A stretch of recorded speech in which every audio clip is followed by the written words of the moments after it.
Армысыздар, ТДК қырғек арнасында қорытынды кешкі жаңалықтар, студияда Айдос Мәлікұлы. Алдымен аңдатпа. Әлемнің 200-ге жуық еліне тараған қауіпті індет өршіп барады. Орал-Самара бағыты бойынша келе жатқан көлікті шекарашылар жасағымен тексеру кезінде Ресей Федерациясы азаматынан маскаға толы 9 жол сөмкесі тәркіленді. Еліміздің аумағында төтенше жағдай жарияланып, көптеген нысандардың жұмыс кестесіне өзгерістер еніп, кеселдің таралмауы үшін барынша күрес жүріп жатыр.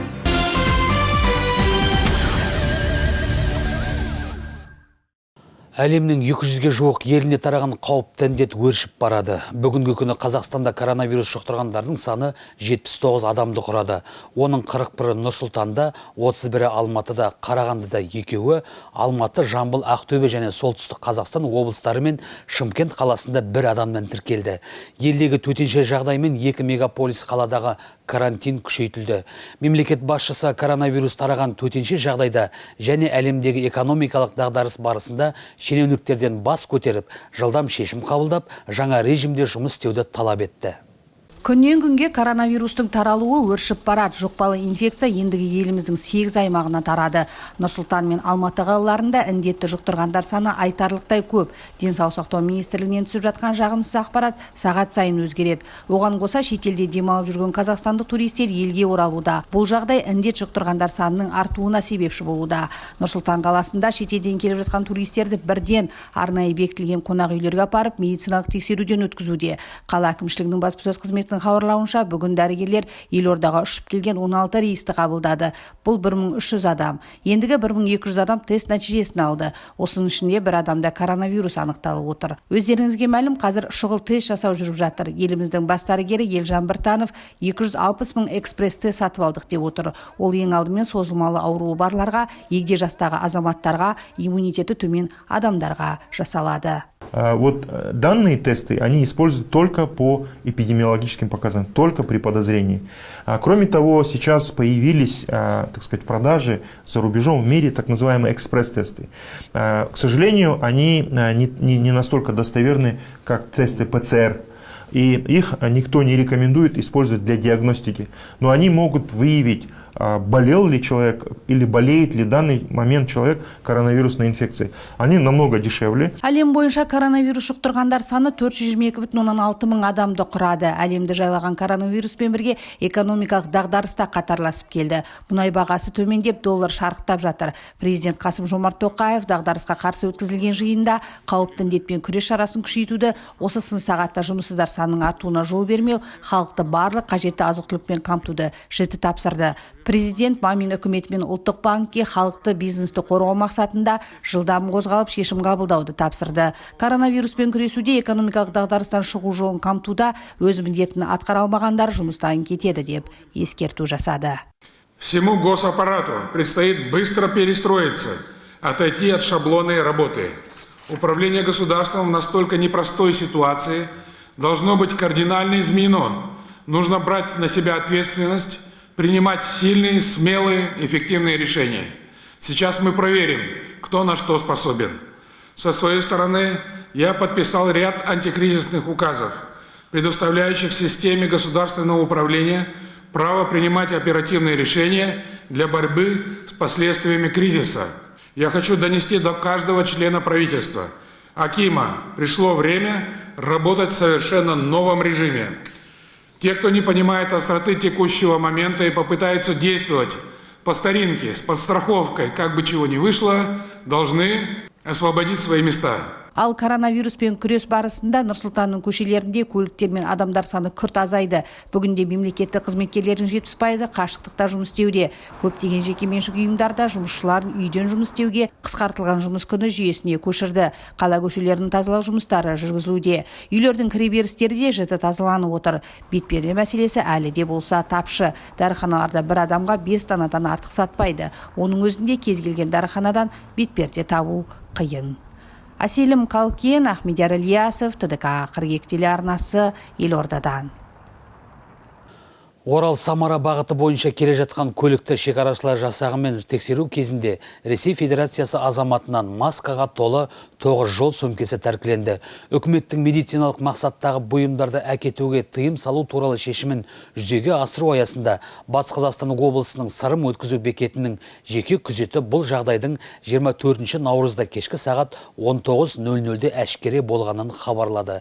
Ілеспе құжатта 200 келі тоқыма деп көрсетілген, бірақ анықталғандай сөмке ішінде 3 қабатты емес материалдан жасалған бір рет қолданылатын медициналық маска болып шықты. Саны 21.875 дана, бағаланған құны 3 миллион теңгені құрайды. Жүкті Орал қаласындағы Казэкспресс жүк тасымалдаушы компания жүзеге асырған. Қазіргі таңда істі Батыс Қазақстан облысы бойынша экономикалық тергеу департаментінен табыстау жоспарлануда. 24 наурыз күні сағат 19:00-де 20-29 әскери бөліміне қарасты Сырым шекара бақылау бекетінде 21.875 дана медициналық маскалар тәркіленді. Тәркіленген товар Батыс Қазақстан облысы бойынша экономикалық тергеу департаментіне беру көзделуде. Батыс Қазақстан облысы өңірлік коммуникация қызметінің ақпараттық алаңында ағымдағы жағдайға байланысты жауапты мекемелердің басшылары брифинг өткізді. Әлеуметтік маңызы бар азық-түлік тауарларына негізсіз баға өсімін болдыртпау, шекаралық өткізу пункттерінің жұмысы, сауда үйлері және азық-түлік емес нарықтың қызметін реттеу бойынша атқарылып жатырған және жасалар жұмыстар жайы айтылды. Сондай-ақ төтенше жағдай режимін енгізуге байланысты қиын қаржылық жағдайға тап болған жеке және заңды тұлғаларға банктік жеңілдіктер мен көмек көрсету туралы айтып берді. Батыс Қазақстан облысында қауіпті кеселді жұқтырғандар жоқ. Бүгінде облыста 1 А категориясы бойынша 24, ал 1 Б бойынша 124 адам күн сайынғы медициналық тексеруге алынған. Қауіпті кеселді жұқтырғандар жоқ. Коронавирус тіркелген мемлекеттер санаты толып жатқан айта кеткен жөн. Оның 1 А санатына Франция, Иран, Италия, Үндістан, Испания, Малайзия, Германия, Таиланд, Біріккен Араб Әмірліктері, Шри-Ланка және Египет мемлекеттері кірген. Ал 1 Б санатына алғашқы санатта көрсетілмеген аталмыш инфекция тіркелген өзге мемлекеттер жатады. В карантинном пункте у нас на сегодня. Нұр-Сұлтан мен Алматы қалаларының ішкі әуе және темір жол рейстерімен келген барлық жолаушыға бақылау орнатылған. Ресей Федерациясының шекарасындағы 5 автоөткелде термометрия және сауалнама жүргізу арқылы санитарлы карантиндік бақылау күшейтілген. Ал наурыздың 22 күні Мәскеу Ақтөбе рейсімен Оралға келген 4 азамат карантин стационарына жатқызылған. Олардан коронавирусқа алынған тест теріс нәтиже көрсеткен екен. Әлі де бақылау жалғасуда. Сондай-ақ брифингте әлеуметтік маңызы бар тауарлардың бағасын негізсіз көтерген сауда орындарын сатушыларды көрген жағдайда 109 нөміріне хабарласу керектігі де айтылды. Были разовые скачки цен.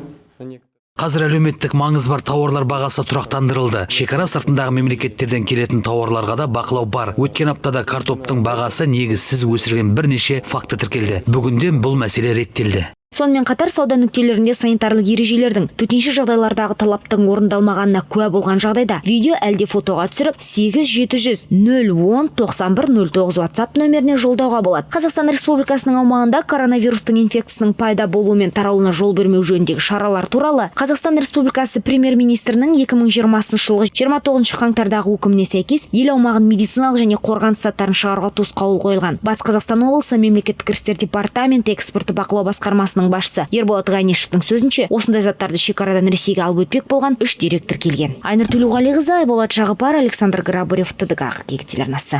Батыс Қазақстан облысының аумағындағы 5 шекара бекетінде карантиндік пункт тәулік бойы жұмыс істеп жатыр. Олар Ресейдің Самара, Орынбор, Саратов қалалары мен Шаған және Жәнібектегі пункттер. Кедендік бекеттер стационарлық және жылжымалы жылу өлшегіш қондырғылармен, арнайы киімдермен және өзге де қорғаныш құралдарымен қамтылған. Әр шекара бекетінде медкабинеттер мен қызуы көтерілген сырқаттарды оқшаулауға арналған бөлмелер жабдықталды. Аталған бекеттерден өңірімізге келушілердің қатаң тексеруден өткізетін арнайы орын жабдықталған. Бұл жерде мамандар шекарадан өткен адамдардың денсаулығына қатаң бақылау жасайды. Оларға белгіленген үлгіден жаднама толтырып, қызулары өлшенеді.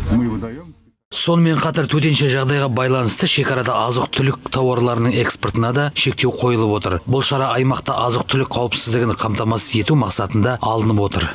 Егерде транзиттік бірінші А мен бірінші Б категориялары елдерден келе жатқан жүк тасымалымен жүрген жүргізушілер болса, бәріне сауалнама жасалынады. Қызуы өлшенеді. Егерде қызуы болса, жедел жәрдем келген уақытқа дейін изоляторға салынады. Бүкіл жұмыстар коронавирус жұқпасын аймаққа кіргізбеу үшін жүргізілуде. Карантиндік пункттер күндіз-түні жұмыс істейді. Бақылау жұмыстары күшейтілген. Карантиндік пункттер күні-түні жұмыс істеп жатыр.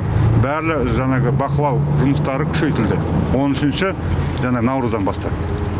Қазіргі осындай карантиндік пункт бізде 5 жаңағы жол жүретін переходта да бар. Ол жаңағы осы Сырым, Самара мен границада, екіншісі Орынборда тұр, Бөрлі Орынбор, үшіншісі жаңағы неде Тасқала, Саратов трасында тұр. Одан кейін Шаған деген бізде пост бар, Даринск жақта сонда тұр, и Жаныбекте осындай пост бар. Шекара бекетінде болған өңір басшысы коронавирус дертінің алдын алу жұмыстарын қатаң бақылауға ұстауды тапсырды. Ал кеден қызметкерлерінің айтуынша, бұл бекеттен Ресей елінен күніне 500 шақты жүк машинасы кіретін болса, дәл осындай көлемдегі көлік ел аумағынан шығады екен. Айнұр Төлеуғалиқызы, Айболат Жағыпар, Александр Грабарев, ТДК 42 телеарнасы. Коронавирус жұқпасының таралуының алдын алу мақсатында еліміз бойынша енгізілген төтенше жағдай талаптарын бұзғаны үшін бірнеше Батыс Қазақстандық құқық бұзушы әкімшілік қамаққа алынды. Бұл туралы Батыс Қазақстан облыстық сотының баспасөз қызметі хабарлады. Батыс Қазақстан облыстық соты баспасөз қызметінің мәліметінше, Жаңақала аудандық сотында азаматтыға қатысты Қазақстан Республикасы қылмыстық кодексінің 476 бабының 6 тармағымен әкімшілік құқық бұзушылық туралы іс қаралған. Іс материалдарында сәйкес, ағымдағы жылдың наурыз айының 21 күні сағат 16:30 шамасында анықталғандай, Жаңақала ауданы Жаңақала ауылында орналасқан жеке кәсіпкер Тының мейрамханасында саны 50-ден астам адамның қатысуымен шара ұйымдастырылған. Осылайша ол төтенше жағдайдың енгізілуіне байланысты мемлекеттік орган белгіленген режимді бұзған. Сот отырысы барысында жауапқа тартылушы Т кінәсін мойындады және аталған әкімшілік құқық бұзушылық жасаудағы кінәсі басқа да іс құжаттарымен дәлелін тапты. Батыс Қазақстан облысы соттарымен 24 наурыз 2020 жылға Қазақстан Республикасының әкімшілік құқық бұзушылық туралы кодексінің 476 бабының 6 тармағымен 11 тұлға әкімшілік жауапкершілікке тартылды. Соның ішінде 8 тұлғаға қатысты қамаққа алу жазасы белгіленді. Еліміздің аумағында төтенше жағдай жарияланып, көптеген нысандардың жұмыс кестесіне өзгерістер еніп, кеселдің таралмауы үшін барынша күрес жүріп жатыр. Сол шектеулердің бірі қоғамдық тамақтануға қатысты. Наурыздың 16-сынан бастап барлық кафелер мен мейрамханалардың тек кешкі 10-ға дейін жұмыс жасау керек. Бірақ бұл шектеулерге құлақ аспай азаматтарға қызмет көрсетуін жалғастыратын бизнес субъектілері бар. Олардың жұмысын әшкере қылып, тәртіпке бағынбаған жандарды анықтау үшін санитарлық мамандар, әкімдік пен полиция қызметкерлері арнайы рейд жұмыстарын ұйымдастырды. Төтенше жағдайдың талабы бойынша барлық қоғамдық тамақтану орындары тек түнгі 10-ға дейін жұмыс жасауы керек. Сондай-ақ барлық кафе мен мейрамханалар әрбір 2 сағат сайын нысандарды тазалап тұруы керек. Осындай талаптардың орындалмауын атқарушы билік пен санитарлық мамандар және полиция қызметкерлері қадағалап келеді. Арнайы рейд шарасы барысында Темір жол вокзалы ауданында орналасқан мына нысан 22:00-ден кейін қызметін жалғастырғаны анықталды. Санитарлық саланың мамандары орын алған оқиғаға байланысты акт толтырып, полиция қызметкерлері кәсіпкерден түсініктеме алды. Сала мамандары төтенше жағдайға қарамастан шектеуге бағынбаған бизнес субъектісінің үстінен әкімшілік құқық бұзушылықтың 476 бабы бойынша хаттама толтырып, сотқа жолдайтындығын айтады. С введением ЧС по стране. Төтенше жағдайға сәйкес барлық қоғамдық тамақтану орындары санитарлық талаптарды орындауы керек. Мына нысанның иесіне учаскелік полиция қызметкерінің көзінше акт толтырдық. Тәртіп бұзған кәсіпкер шектеу енгізілген білдім, бірақ маған ешқандай хабарлама келген жоқ деп ақталды. Хабарлама күткен кәсіпкер мамандар тексермейінше сол үйге қызметін жалғастырыпты. Мен білгем, что осындай төтенше жағдай болып атқан, мен деген шынын айтқанда уведомление күткем. Қасымыздағы кафелерге бәрімізге уведомление берді. Мен чтоб специально деген солай жұмыс жасап, ондай болған жоқ, с таких корыстных мыслей. И осындай больше қайталанбайды. Облыс бойынша төтенше жағдайға қарамастан қызметін жалғастырып, санитарлық талаптарды орындамаған бірнеше кәсіпкердің үстінен әкімшілік құқық бұзушылық бойынша іс қозғалыпты. Ажар Хамитова, Нұрлан Кунашев, Рустам Жұмашев, ТДК 42 телеарнасы. Әлемді шарлаған індет коронавирусқа байланысты елде жарияланған төтенше жағдай кезінде санитарлық талаптарды сақтамаған ірі сауда орындары мен базарлар жұмысын тоқтататын болады. Бұл талапты санитарлық дәрігерлер қойып отыр. Адам көп жүретін сауда орындары, ойын-сауық орталықтары санитарлық гигиеналық талаптарды қатаң сақтауы тиіс. Егер мемлекет қойып отырған талаптар сақталмаса, вирустың өршуі қаупі бар. Сондықтан да ірі сауда орындарын ашып отырған кәсіпкерлер сауда орындары мен базарларға келушілерге барлық жағдайды жасау керек.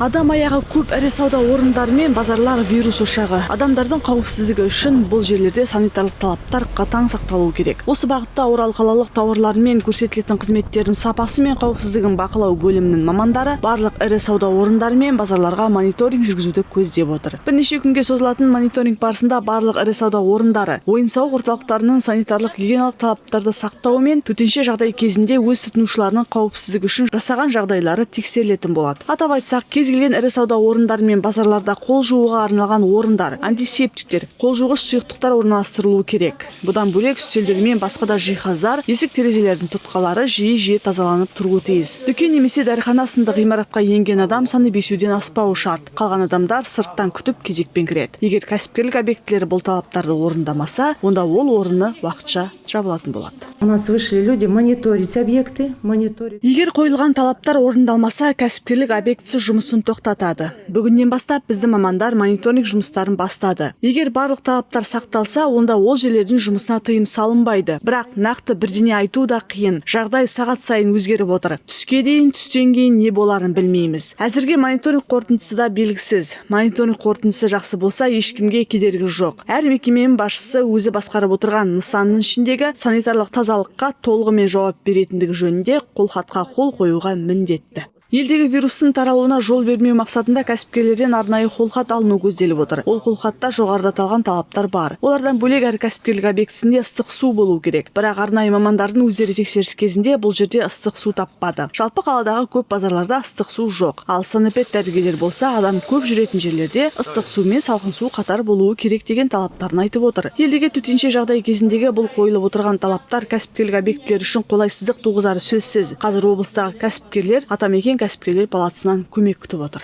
Өздеріңізге белгілі, өңірлік кәсіпкерлер палатасына да кейбір мәселелер бойынша жұмыс топтары құрылды. Яғни бұл құқықтық көмектер көрсету жөнінде, қызметтерге сапалы қызмет көрсету жөнінде және осы кәсіпкерлерді халықта бүгінгі күні мемлекеттік органдар тарапынан қандай шешімдер қабылданып отыр, соны жеткізу жөнінде.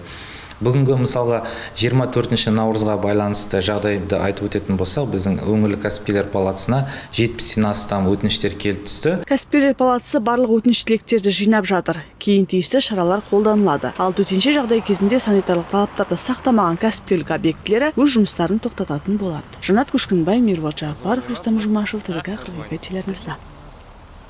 COVID-19 инфекциясының таралуының болдырмау мақсатында қаламыздағы азық-түлік сататын базарлардағы санитарлық жағдай қатаң қадағалануда. 17 наурыздан бастап қойылған шектеу бойынша учаскелік полиция инспекторлары және санитарлық эпидемиологиялық қызмет, қаладағы волонтерлар, полицияның қоғамдық көмекшілері рейдтік іс-шаралар жүргізуде. Рейдтік шараларға шығатын 3 топ құрылды. Тексерістер 15 сәуірге дейін жалғасады. Жабайы базарлардың жолын кесу жолындағы бір күнде 16 хаттама толтырылған.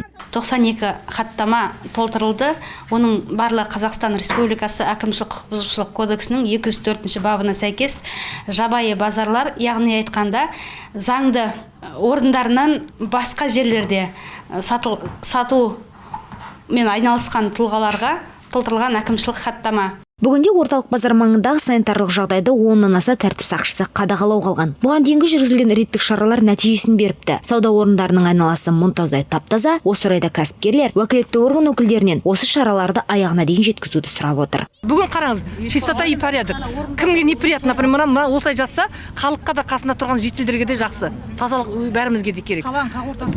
Енді ол әңгіме қазіргі жағдайдағы вирусты қоспағанның өзінде қаншама тамақ, мысалы, молочный изделие, жаңағы құс өнімдері, сүт өнімдері, ет. Осы жерде шығып келіп қарасаң, қазы қартадан бастап сүт, айран бәрі сатылады. Қорқынышты, базардың ішінде бәрі жер жабық біздерде қазір. Тек қана мына продовольственный тамақтар біздер ревнелер ашып жатыр. Ішіне келмеген тым-тырыс іште отырғанбыз. Сосын барлығымыз сыртқа шықтық. Біздің, например, біздер өте жағдай анда іште барлығы бар ғой қыздар. Енді айтатынымыз, мында келсек, ешқандай кәдімгі санитария ештеңе жоқ. Адамдардың бәрін суретке түсірдік. Барлығы жаңа темір арбаларда боқ-боқ, жаңа пластмассастарда бәрінде. Қазір уақытта вирустар пластмассастарда да жаңағы темір арбаларда 48 бойын сақталып тұрады. Адамның киімдерін сақталады. Ал сондай жағдайдың бәрін сақтамай, бұлар осы жерде мына бір осы жерден бастап ана до конца мына улицаның барлығында сатып жатыр бұлар. Біз ешқандай бұларға жамандық айтқан жоқпыз. 24 наурызда Абай полиция бөлімі, жергілікті полиция қызметі бөлімінің учаскелік полиция инспекторлары қала орталығындағы кафе, мейрамхана, дәмхана, шайханасында көпшілік тамақтанатын орындар мен көңіл көтеру, ойын-сауық орындарын тексеріп, арнайы талаптардың орындалуын қадағалады. Бұл жолы түнгі Абай полиция бөлімінің учаскелік полиция инспекторлары волонтерларды өзге де мүдделі ұйым өкілдерін ілестіріп шықты. Түнгі рейдтер алдағы күндерде жалғасын табады. Заң баршаға ортақ, талаптарын орындауға бәріміз міндеттіміз. Төтенше жағдай талабын бұзғандар әкімшілік қамаққа алынады. Айнұр Төлеуғалиқызы, Айболат Жағапар, Александр Грабарев, ТДК 42 телеарнасы. Оралдық қоғамдық көліктердің баршасы арнайы дезинфекциядан өтетін болды. Қалалық әкімдік жұқпалы вирустың таралмауы үшін арнайы компаниямен келісім шартқа отырып, автобустарда тазалық жұмыстары қолға алынды. Сала мамандары диахлор мен темір тұлпардың әйнегі мен отырғыштарын сүртеміз деп отыр. Елімізде төтенше жағдай аяқталғанша оралдық қоғамдық көліктерде толықтай дезинфекциялық жұмыстар атқарылатын болады. Әкімдік қызметкерлері арнайы тазалық жұмыстарын жүргізетін компаниямен келісімге келіпті. Енді барлық автобус жұмысын аяқтағасын арнайы дезинфекциядан өтеді. Түгел автобустың іші жаңағы обработкадан өтеді.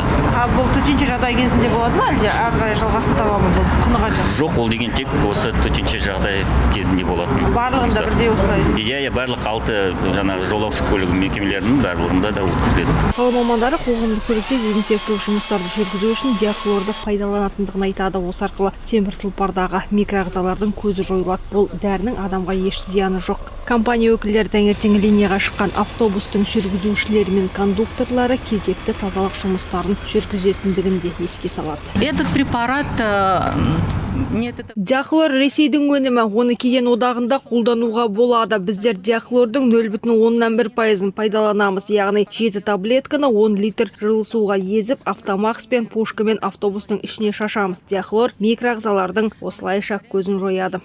Сала мамандары автобустың іші лас болып, тазалық жұмыстары жүргізілмеген деректерді байқаған бойда 109 нөміріне хабарласу керектігін айтады. Ажар Хамитова, Нұрлан Конашев, Рустам Жұмашев, ТДК 42 телеарнасы.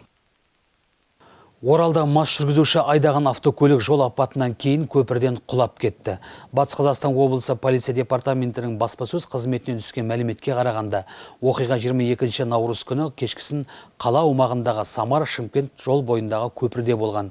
Теректі ауданы Подстепный ауылы бағытында 1953 жылға жүргізуші Audi A6 автокөлігімен қатты жылдамдықпен келіп, алдында кетіп бара жатқан Volkswagen Passat автокөлігін соққан. Audi A6 автокөлігі қарсы бетке шығып кетіп, темір қоршауды бұзып өтіп, көпірден аударылып түскен. Автокөліктердің соқтығысуы нәтижесінде Audi A6 автомашинасы жолдың қарсы бетіне қарай лақтырып жіберген. Ол темір қоршауды бұза отырып, көпірден төмен қарай төбесімен құлаған. Нәтижесінде қалалық жарақат бөліміне шұғыл түрде 1953 жыл туған Audi автокөлігінің жүргізушісі түрлі жарақаттармен жеткізілді. Қаламыздағы Жұлдыз шағын ауданына қарасты Кеңдала көшесінің тұрғындары қауіппен таң атырып, кеш батырады. Бар мәселе бүтіндей бір көшені жарықпен қамтамасыз етіп отырған құлауға шақ тұрған жоғарғы қуатты ток бағанасының орналасуында болып отыр. Жауын шашынды, тіпті желді күндері ток сымдарынан жалын шығып, тұрғындардың зәре құты қалмаған.